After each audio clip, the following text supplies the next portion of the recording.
Hello everyone, welcome to all of you. स्वागत है आप सभी लोगों का। हम लोग पढ़ रहे हैं लेंस चैप्टर के बारे में और आज हम पढ़ने वाले हैं उत्तल लेंस और अवतल लेंस द्वारा बनने वाले प्रतिबिंब की स्थितियां कि कौन सी स्थिति पर रखने पर वस्तु का प्रतिबिंब कैसा बनता है। आज इसी चीज़ के बारे में हम लोग डिस्कशन करने वाले हैं और समझेंगे कि इन सारी केसेस को, इन सभी स्थितियों को कैसे याद रखा जा सकता है। तो आइए स्टार्ट करते हैं बिना किसी देर के।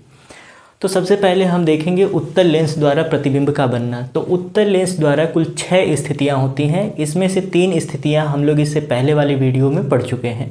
अगर आपने वो वीडियो नहीं देखा है तो आप उस वीडियो को देखकर इसके पहले के जो 3 स्थितियां होती हैं उनको आप कंप्लीट कर सकते हैं। अब उसके बाद हम लोग पढ़ने जा रहे हैं चौथी, पाँचवीं और छठवीं स्थिति के बारे में। तो चौथी स्थिति के बारे में कहा गया है कि जब वस्तु को रखा जाता है 2F1 और F1 के बीच में। आपको बताया गया था कि 2F1 या 2F2 क्या होता है, इसे लेंस का वक्रता केंद्र कहते हैं। मगर वक्रता केंद्र के लिए यहाँ पर C का सिंबल न यूज़ करके 2F1 और 2F2 यूज़ करता है। इसने C का प्रयोग क्यों नहीं किया? क्योंकि हम लोग C से डिनोट करते हैं प्रकाशिक केंद्र को। ठीक है बच्चों, इसीलिए C का यूज़ नहीं किया गया है। जो केंद्र होता है, एक इधर से भी देखेंगे तो एक इस प्रकार के कर्व से मिलकर ये वाला बना है और इधर वाले इस कर्व से मिलकर ये बना है। तो इस कर्व का भी कोई ना कोई केंद्र रहा होगा और ये जिस गोलीय पृष्ठ से काटा गया उसका भी कुछ ना कुछ केंद्र रहा होगा। तो उसी के केंद्र को 2F1 और 2F2 के रूप में दर्शाया गया है।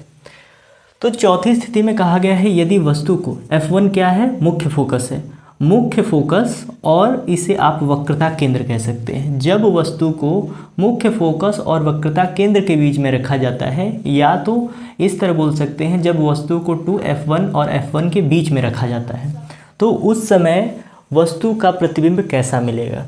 तो हमने क्या किया, वस्तु को रख दिया। एक किरण हम लोग ले गए इसके समांतर, की वस्तु से एक किरण समांतर जा रही है। आपने नियम पढ़ रखा है कि जब कोई प्रकाशिक किरण मुख्य अक्ष के समांतर जाती है तो अपवर्तन के पश्चात लेंस के फोकस से होकर गुजरती है।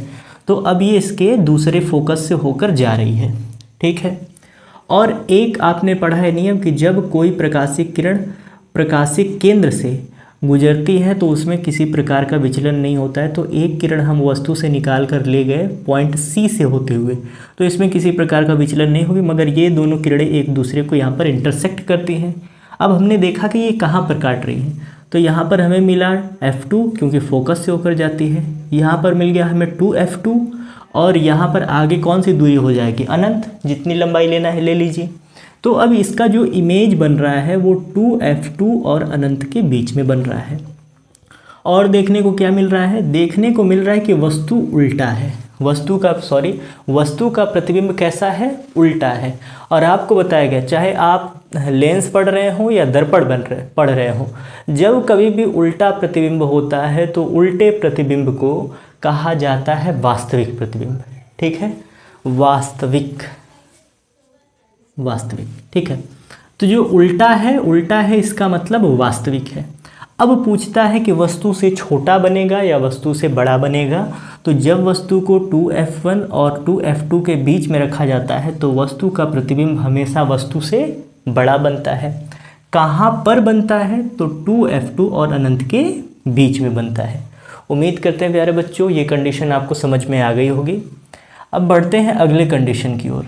तो पांचवी स्थिति, अब कहा गया ना वस्तु को धीरे धीरे आगे की ओर घसकाते हुए ले जाते हैं। अब इन दोनों के बीच में हम कहीं भी रख सकते हैं, तो इसका जो प्रतिबिंब है इन दोनों के बीच में कहीं पर बनेगा।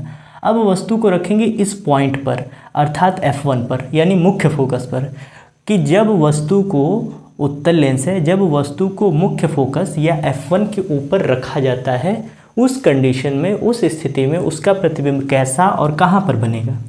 तो हमने वस्तु को रख दिया कहाँ पर, मुख्य फोकस यानी F1 के ऊपर। अब एक किरण हम लोग ले गए मुख्य अक्ष के समांतर। आप जानते हैं कि यदि समांतर किरण जा रही है तो अपवर्तन के पश्चात द्वितीय फोकस से होकर जाएगी, तो ये फोकस से होकर गई। और एक किरण हम लोग ले गए प्रकाशिक केंद्र से होते हुए, प्रकाशिक केंद्र से ये किरण जा रही है, सीधी जा रही है। अब हमने देखा कि ये दोनों किरणें एक दूसरे के समांतर जा रही हैं। तो आपने पढ़ा है कि समांतर किरणें कभी भी एक दूसरे को प्रतिच्छेद नहीं करती।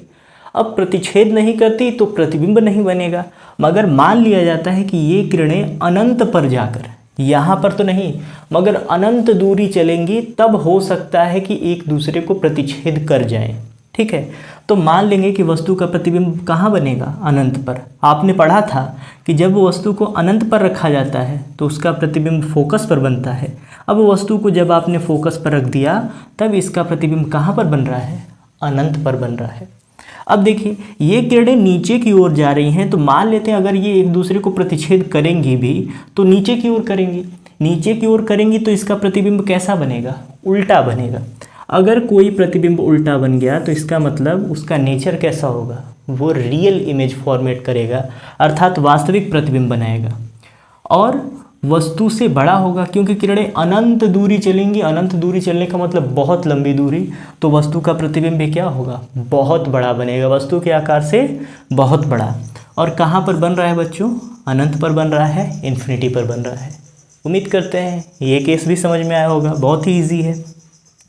अब लास्ट केस है उत्तल लेंस का, छठवां है कि जब वस्तु को आपने F पर रख लिया, अब F के बाद कौन सा पॉइंट बचा, ये C वाला बचा और ये F वाला बचा, तो इन दोनों के बीच में आप कहीं पर रखेंगे। तो अब जब वस्तु को F1 तथा C के बीच में रखा जाता है, F1 का मतलब मुख्य फोकस तथा या कह सकते हैं प्रथम फोकस, तथा C का मतलब है प्रकाशिक केंद्र। जब वस्तु को उत्तल लेंस के सम्मुख F1 तथा प्रकाशिक केंद्र के मध्य रखा जाता है तब वस्तु का प्रतिबिंब कहाँ बनेगा, कैसे बनेगा, आइए इस बात को समझते हैं।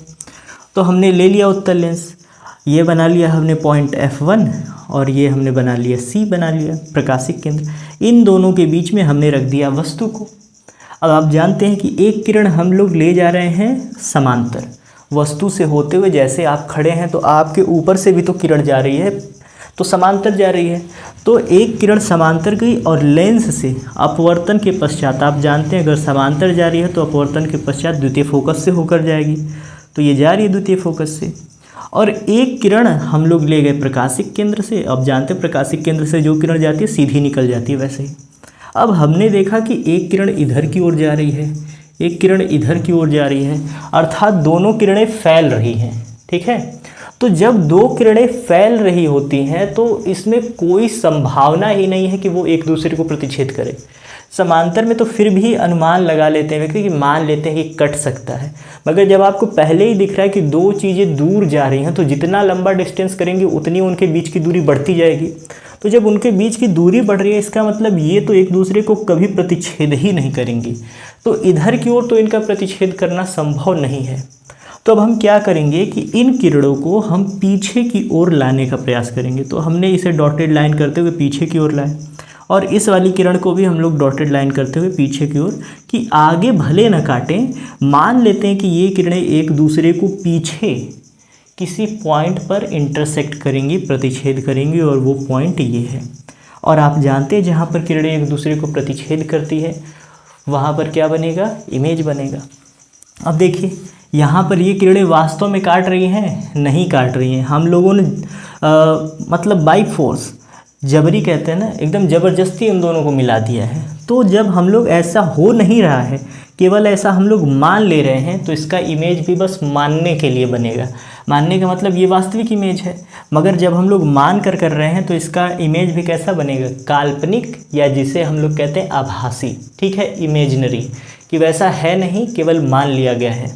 ठीक, तो आपने देखा कि पीछे की ओर बढ़ा दिया आपने। अब देखिए इस प्रतिबिंब को देखिए और आपको क्या समझ में आ रहा है कि पहली बात ये बना कैसा है, सीधा बना है, और आपको पता है कि उल्टा होता है तो वास्तविक होता है, अगर सीधा है तो आभासी या काल्पनिक होगा। आभासी या काल्पनिक एक ही शब्द होता है। और देख रहे हैं इसका जो आकार है वस्तु के आकार से क्या है, बड़ा है। और उसके बाद कहाँ पर बना है बच्चों, तो देखिए F1 के पीछे है और इधर वाली दूरी क्या हो जाती है, फिर अनंत हो जाती है, कि यानी कहीं भी बन सकता है F1 और अनंत के बीच में। ठीक, तो ये स्थितियां हो गई, तीन स्थितियों के बारे में हम लोगों ने पहले ही डिस्कशन कर लिया है। अगर आप लोगों ने वो वीडियो नहीं देखी है, वो क्लास अटेंड नहीं की है, तो जाइए उसे देखकर वो तीनों टॉपिक भी क्लियर कर लीजिए। अब उसके बाद हम बढ़ते हैं अवतल लेंस की ओर। कि अवतल लेंस द्वारा प्रतिबिंब बनना, कि अवतल लेंस द्वारा प्रतिबिंब कैसे बनता है, कहाँ बनता है। ठीक है, तो पहली स्थिति कि हमने बना लिया और वस्तु को रख दिया अनंत पर। अब देखिए इसके बाद आप एक प्रश्न आ सकता है बच्चों के मन में कि 6 के बाद 7वीं स्थिति संभव क्यों नहीं है। 6 के बाद 7वीं स्थिति संभव क्यों नहीं है? क्योंकि बच्चों 6 के बाद 7वीं स्थिति का मतलब होता है आप या तो सी पर रखें या तो सी के पीछे। और आपने पढ़ा है कि लेंस हो या दर्पण हो, लेंस हो या दर्पण हो, हमेशा वस्तु लेंस या दर्पण के बाईं ओर होती है। अब इसके बाद कोई दूरी बाएं में रह ही नहीं गई। अब ये सेंटर है तो उसके बाद सभी, अब अगर वस्तु को कहीं रखेंगे तो वो दाईं ओर चला जाएगा, जो कि इमेज फॉर्मेशन के नियम के विरुद्ध है। ठीक है, तो ऐसी कंडीशन नहीं हो सकती। ठीक, अब आगे बढ़ते हैं अवतल लेंस। अवतल लेंस में पहला कि हमने वस्तु को रख दिया अनंत पर। ठीक है, अनंत पर रख दिया। अब वस्तु से 2 समांतर किरणें आ रही हैं। ठीक है, समांतर किरणें आ रही हैं तो आपको पता है कि जो अवतल लेंस होता है उसे हम कहते हैं अपसारी लेंस, अर्थात वो प्रकाश किरणों को फैलाता है, एक किसी बिंदु पर मिलाता नहीं है। तो ये किरणें अपवर्तन के पश्चात उधर की ओर मुड़ गई। अब भाई साहब, अब किरणें तो उधर की ओर मुड़ गई, अब एक दूसरे को प्रतिच्छेद ही नहीं कर रही हैं। नहीं प्रतिच्छेद कर रही तो क्या करना पड़ेगा? बाई फोर्स, ज़बरदस्ती मिलाना पड़ेगा। तो हमने मान लिया कि ये किरण पीछे की ओर आ रही है और ये किरण भी पीछे की ओर आ रही है। वैसे भी आप जानते हैं कि समांतर चलने वाली प्रकाशिक किरणें फोकस से होकर जाती हैं, तो समांतर हैं तो फोकस से होकर जाएंगी ही। तो ये किरणों को हमने मिला दिया पीछे की ओर, इसको भी मिला दिया पीछे की ओर, तो ये कहाँ पर मिल गया? फोकस पर। आपको अवतल लेंस की परिभाषा में बताया गया है कि अवतल लेंस का प्रथम फोकस क्या होता है, अवतल लेंस का द्वितीय फोकस क्या होता है। तो समांतर प्रकाशिक किरणें हैं तो अपवर्तन के पश्चात मुख्य फोकस पर आती हुई प्रतीत होंगी। ठीक है, तो इसकी ओर आती हुई प्रतीत हो रही है, तो ये हो गया फोकस। तो आप देख रहे हैं वस्तु को रखा आपने और ये देखिए ये एक पॉइंट की तरह है, यहाँ पर क्या हो गया? पॉइंट की तरह। अब किसी वस्तु का अगर यहाँ पर इंटरसेक्ट करती थोड़ा सा ऊपर तो हम लोग ऐसे मिला लेते, मगर ये दोनों किरणें एक दूसरे को F पर ही प्रतिच्छेद कर रही है, अर्थात एक बिंदु पर प्रतिच्छेद कर रही हैं। तो किसी वस्तु का इमेज छोटा करते करते करते बहुत छोटा पॉइंट के समान हो जाए, यानी बहुत छोटा हो जाएगा। तो पहली बात कि आप याद रखिए कि हमेशा काल्पनिक बनेगा, क्योंकि डॉटेड लाइन से मिलाकर बना रहे हैं तो वो क्या होगा? काल्पनिक प्रतिबिंब ही बनेगा। अब ये बहुत छोटा है तो ये बताना मुश्किल है कि सीधा होगा या उल्टा होगा। बात सही है कि नहीं? आपको जब इमेज दिख ही नहीं रही है, बहुत छोटी है, तो आप कैसे बता पाएंगे कि वो इमेज रियल है या इमेजिनरी है? तो आपने देखा कि हम इमेज कैसे प्राप्त कर रहे हैं? डॉटेड लाइन से, यानी वास्तव में किरणें काट नहीं रही हैं, काटती हुई प्रतीत हो रही हैं। तो जब हम लोग किरणों को बाई फोर्स यानी ज़बरदस्ती मिलाते हैं तो यानी वो इमेज कैसी बनेगी? काल्पनिक बनेगी। और आपको पता है काल्पनिक प्रतिबिंब कब मिलता है? जब वस्तु का प्रतिबिंब सीधा होता है। तो आप कह सकते हैं इस आधार पर, क्योंकि ये काल्पनिक है इसलिए हम कह रहे हैं कि वो सीधा होगा। और पॉइंट लाइक है, बिंदु के समान है, इसलिए बहुत छोटा होगा। और कहाँ पर बनेगा? F2 पर बनेगा। ठीक है, अब अवतल लेंस द्वारा प्रतिबिंब बनने की ये लास्ट कंडीशन है। This is the last case of for, ये कौन सा लेंस? इंग्लिश और हिंदी दोनों याद रखिएगा। ठीक है, एक उत्तल लेंस है, एक अवतल लेंस है। इसको कहते हैं कॉन्वेक्स और इसको कहते हैं कॉनकेव। ठीक, concave lens and convex lens. So this is the last case for concave lens. तो अब कहा गया है जब वस्तु अनंत और सी के बीच में रखी हो, तो अनंत ये हो गया और सी का मतलब ये हो गया। तो आपने देखा कि जब उत्तल लेंस था तो हम वस्तु को धीरे धीरे करके आगे की ओर बढ़ा रहे थे, मगर यहाँ पर ऐसा क्यों हो गया कि वस्तु को हम अनंत से अब सीधे सी के बीच में रख रहे हैं, अनंत और F2 के बीच में क्यों नहीं रख रहे हैं? क्योंकि बच्चों इसमें रीज़न एक है, क्योंकि जो लेंस होता है, कौन सा लेंस? अवतल लेंस, ये अपसारी प्रकृति का होता है। उसकी जो प्रकाशिक किरणें होती हैं वो फैल जाती हैं। तो जब फैल जा रही हैं किरणें तो वो कभी भी एक दूसरे को इंटरसेक्ट करेंगी ही नहीं, तो हमें पीछे की ओर ही मिलाना पड़ेगा। तो बार बार इसका प्रतिबिंब काल्पनिक ही मिलेगा।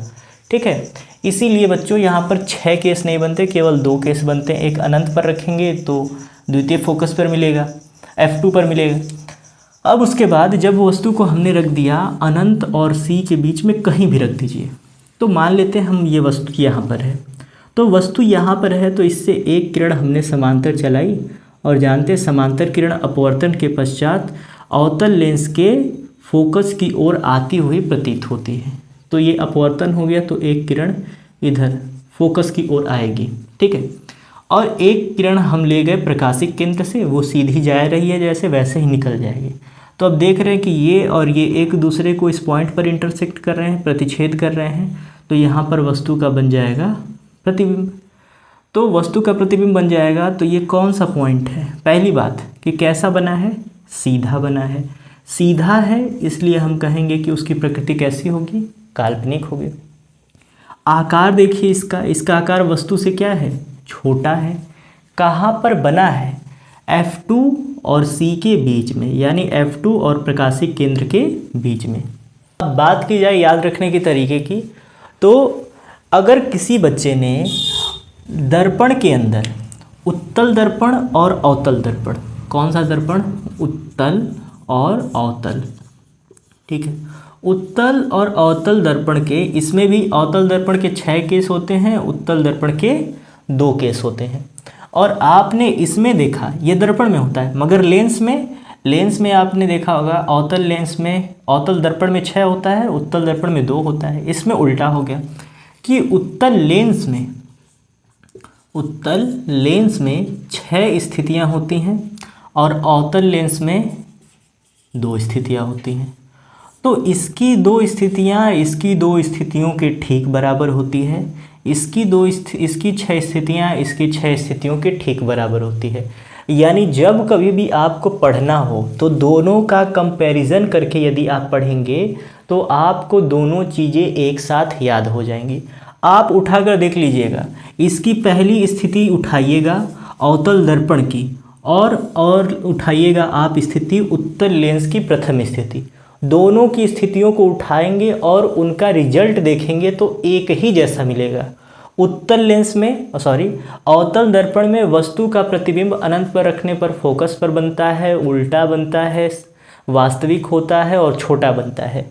वही आपको उत्तल लेंस के लिए भी देखने को मिलेगा कि जब वस्तु को आप अनंत पर रखेंगे तो प्रथम फोकस पर बनेगा, छोटा बनेगा, उल्टा बनेगा, वास्तविक बनेगा। तो अवतल लेंस की 6 स्थितियाँ अवतल दर्पण के 6 स्थितियों से मिलती हैं और अवतल लेंस की 6 स्थितियाँ उत्तल लेंस के उत्तल दर्पण के 2 स्थितियों से मिलती है। तो जब कभी भी आप पढ़ें तो इन दोनों को एक साथ लेकर पढ़ें कंपैरेटिव रूप से, तो दोनों चीज़ें आसानी से याद हो जाएंगी। तो आज के लिए इतना ही है। उम्मीद करते हैं ये क्लास आपको समझ में आई होगी। अगर क्लास अच्छी लगी हो तो इसे अपने दोस्तों के साथ शेयर करें। आज के लिए केवल इतना ही। जय हिंद।